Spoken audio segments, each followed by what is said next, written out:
Պարոն Վարդևանյան, մինչ ձեր մասին փոխնախագահի տեխնայության մասով ձեր անդրադառնալը փոքրիկ համեմատած փոքրիկ ակնարկ, այսօր Հայաստանի պատմության մեջ առաջին անգամ ունենք ամոթալի իրադարձություն կապված մեր կաթողիկոսի հետ, սիրելի հայրենագիստեր, այսօրը սովորական օր չէ, այսօր պարզապես հերթական դատական նիստ չէ, որ նշանակված է, այսօր մեր հայ ժողովրդի հազարամյա պատմության հերթական քննությունն է, այսօր դատելու են այն ինստիտուտը, որը դարեր շարունակ պահել է հայ ազգը, երբ մենք պետություն չենք ունեցել, ով է պահել հայ ժողովրդին, երբ Հայաստանը բաժանվել էր թշնամիների միջև, ով է պահել հայոց լեզուն, հայոց գիրը, մեր հավատն ու ազգային ինքնությունը, երբ պետականությունը կորցրել էինք, ով էր հայի տունը, երբ հայրենիք չունեինք, ճիշտ եք, դա հայ առաքելական Սուրբ եկեղեցին էր, այո, այն եկեղեցին, որի դեմ այսօր հերթական հարվածն է հասցվում, դարեր շարունակ եկել են ու անցել են պարսիկները, արաբները, սելջուկները, մոնղոլները, օսմանցիները, խորհրդային իշխանությունը, բոլորը փորձել են կոտրել հայոց եկեղեցուն, բոլորը փորձել են ծնկի բերել մայր աթոռը, բայց նրանք անցել են, իսկ եկեղեցին մնացել է, որովհետև եկեղեցին պարզապես շենք կամ հոգևոր կառույց չէ, եկեղեցին հայ ժողովրդի հիշողությունն է, մեր արժանապատվությունն է, մեր ինքնությունն է, մեր գոյության ապացույցն է, ու պատահական չէ,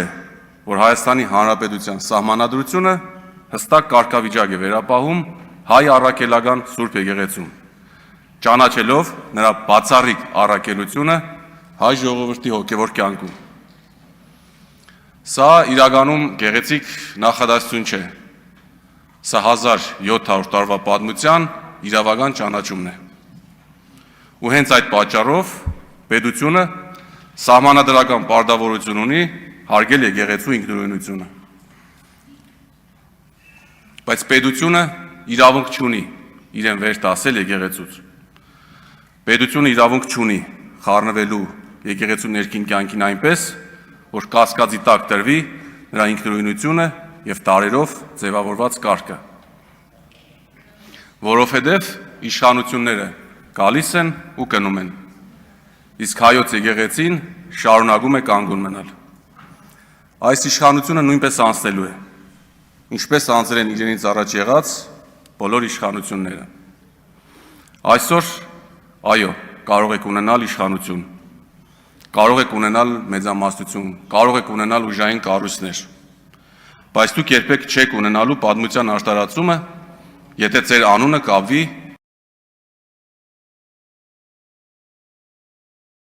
հայ ժողովրդի հոգևոր հիմքերը խարխրելու փորձի հետ։ Ես ուզում եմ մի բան ասել, որը հնարավոր է շատերին դուրս չգա։ Երկրային դատավորը կարող է քննել իրավական հարցեր, բայց ոչ մի երկրային դատավոր չի կարող դատել հայոց հայրապետի հոգևոր առաքելությունը։ Ոչ մի վճիռ չի կարող փոքրացնել այն դերը, որ ամենայն հայոց կաթողիկոսությունն ունեցել է մեր ժողովրդի կյանքում։ Այս դահլիճում, պարոն Հարությունյան, բոլորս ժամանակավոր ենք, այս մանդատները ժամանակավոր են, այս պաստորները ժամանակավոր են, բայց Էջմիածինը, պարոն Քոչարյան, մնալու է նաև մեզանից հետո, հայոց եկեղեցին, շնորհակալություն, մնալու է նաև մեզնից հետո, ու այդ հիշողության մեջ յուրաքանչյուրիս անունը գրանցվելու է իր կատարած գործով։ Կա դատաստան, որը այո, հնարավոր է բողոքարկել, կա դատաստան, որի ժամկետները կարող են երկարաձգվել, բայց կա նաև դատաստան, որը երբեք չի սխալվում, դա պատմության դատաստանն է, դա խեղճի դատաստանն է ու հավատացյալ մարդու համար նաև Աստծո Դադաստանը։ Ու այդ Դադաստանի առջև պաշտոն չկա, անձեռնմխելություն չկա, այդ Դադաստանի առջև իշխանություն չկա։ Ու մենք այդ Դադաստանի առջև բոլորս հավասար ենք։ Ուստի կոչ եմ անում բոլոր նրանց,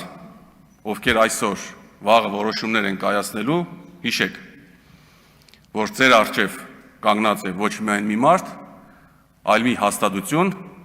որը 1700 տարի եղել է հայ ժողովրդի ողնաշարը։ Հայրապետին դուք կարող եք կանգնեցնել դատարանի առջև, բայց կա մի տեղ, որտեղ հայրապետը կանգնած է Աստծո առաջ, իսկ դուք պատմության առաջ։ Ու հավատացեք, պատմության Դադաստանը շատ ավելի խիստ է, քան ցանկացած դատարանի դատավճիռը։ Սուրբ Գիրքը մեզ հիշեցնում է. Աստված կանգնում է դատավորների վրա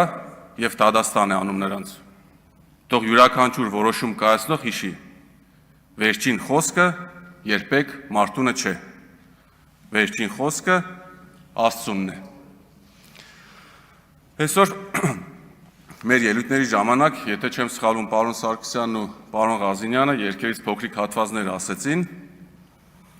մի երկի փոքր 4 բառեր ես նշեմ,